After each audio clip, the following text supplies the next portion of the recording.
Laura Bellows joining us, Assistant Professor of Nutrition at Colorado State University. Good morning, Laura. Good morning.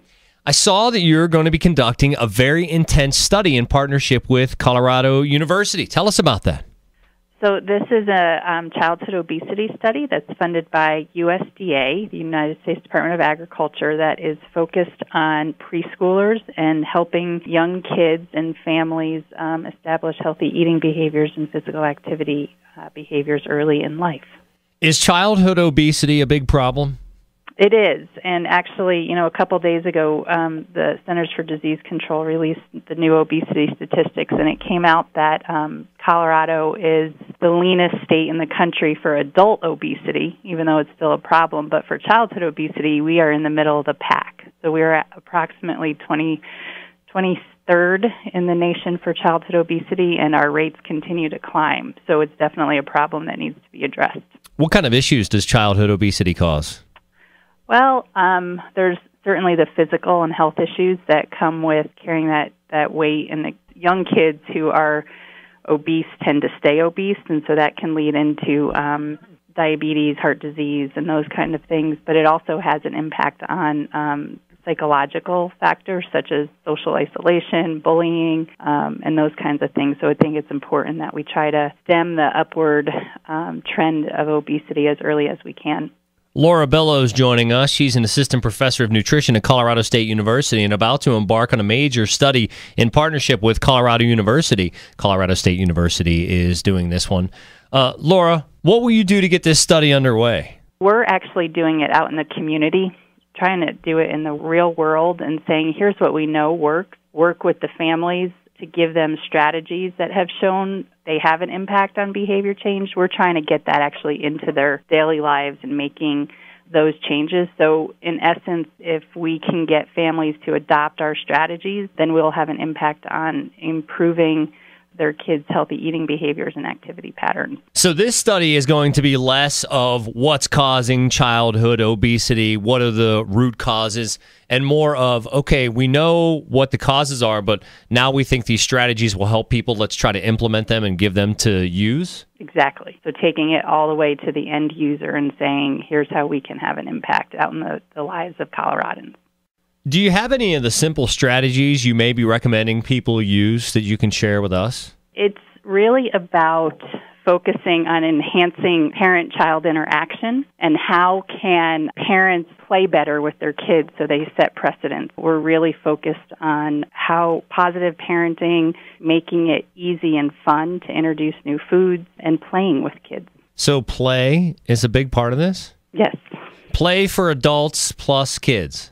Absolutely. Having fun with it. I don't know if you listen to this show or not, but like one of the things that I recommend to people constantly is adult play. Yep. I think it's one of the biggest problems our society faces is that people, and I just had my first child, so I understand how it could seem like you shouldn't play anymore after you have a child because you're busy. Right. And you have to provide a living. And you have to do so many different things that it's like to think of being frivolous and playing seems selfish and like a waste of time, but it's not, is it? No. And in fact, what we know with kids and physical activity is those who have better gross motor skills tend to be more active throughout life. They have more confidence in the way they move, but you're never going to learn to catch a ball unless someone throws it to you. Yeah. So we, to instill these behaviors in kids, but we also have to have fun doing it and not look at it as a chore, because when you have fun, and playing with kids is fun, and so taking that time and enjoying it and giving parents the permission, so to speak, to have fun with their kids and not be so caught up in the daily life and routines is something that we're going to promote, of take a step back and enjoy being with your child. That is a huge point. Giving adults permission to play with their kids, because it just seems like once we reach a certain point, we feel like play is frivolous, play is for kids, I'm an adult, I have responsibilities, I don't have time for play. Right. Wow. That's the gist of what you're going for. Yeah, and on the flip side of it, too, with the food, it's stop being guilty. Like, stop feeling this parental guilt of you have to do everything right. Let's figure out together how you can do the best you can, but instill some of these healthy behaviors. Tell me a little bit more about that, about the guilt. What are people feeling guilt about? Feeding the wrong things, or? Feeding the wrong things, not having enough time, getting dinner on a table for a lot of families can be a challenge. So sometimes it's the quick, sometimes it's I need to feed you, but I'll eat later. We as parents, I think sometimes just we want to do more for our kids than we might be able to. And really just having people recognize that you're doing the best you can. And within that, if we give you strategies and tools to do a little better, hopefully that will alleviate some of that parental guilt that a lot of us have. Do things like high fructose corn syrup or other processed foods come into these strategies? Did they show up as like red flags or things that you want to teach people to avoid?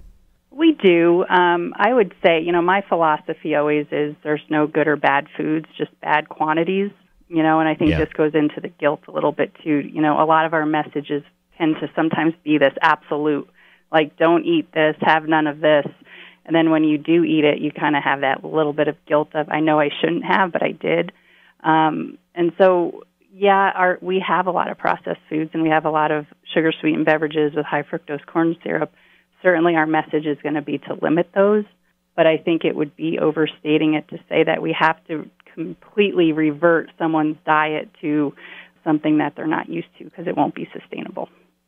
Well, if you're encouraging adults to play, you're okay with me. Awesome. I think it's funny. That's just something that I have always refused to let go. Even, like, I'm okay with moving through my phases of life. Like, I'm a dad now. I'm busier. Sure. It's a little bit different.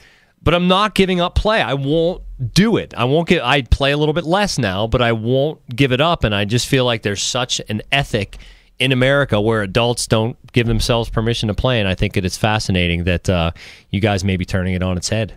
Yeah, I hope so, because I have a 6-year-old myself, and I think, you learn to play different, but it's still enjoyable, but you've got to play with your kids, but you also have to find time to play for yourself.